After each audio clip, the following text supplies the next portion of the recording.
Hi guys, so I'm just going to give you a few tips on how you can create professional looking selfies at home by yourself just using your mobile phone. Finding the right space to shoot in. This is one of the favourite areas of my flat. Got a nice neutral wall, got the plant, it had some background detail. The white table as well to use to lean on, sit on. Just nice, simple, clean area. And we've got lots of light coming from the side window and some nice big windows over there. Just need somewhere that's got a lot of window light and a lot of a neutral background. This is another favourite spot of mine, outside. As I mentioned, I'm in a small city centre flat, so it's all about utilising what you have. For example, I'd drape sheets over these areas as a backdrop, and I've got some nice, lovely natural light. Now I'm going to give you some ideas for things you can find around your house that might make your photo just a little bit more interesting. For example, if you've got house plants,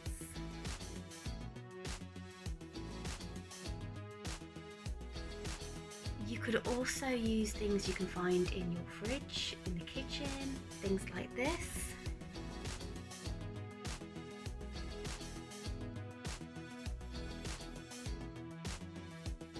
So I'm just going to show you guys how I shot some of the selfies that are in my portfolio at the moment. This one was pretty easy in my favourite spot over here.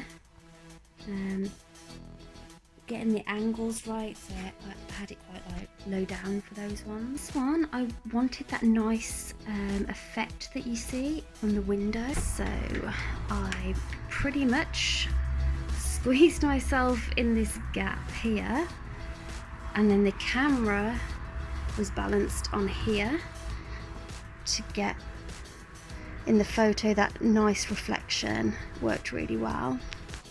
So this one I did out here.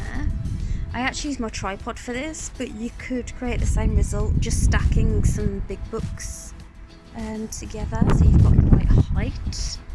It was quite low actually, about here, and then I just covered all that back bit with the material. These ones, I just used this mirror. I actually did them outside.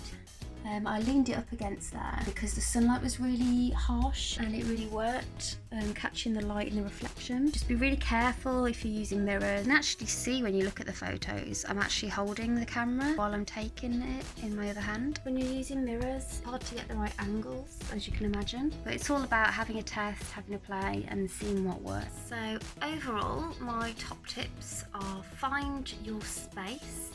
Now that's a space that's quite neutral and filled with lovely window light. Find the best places to balance your device and get that on self-timer so you can try a few different spots to play around, and just get creative with anything you can find around your home or garden. Props, accessories, things for the background. Just don't be afraid to experiment, and most of all, have fun.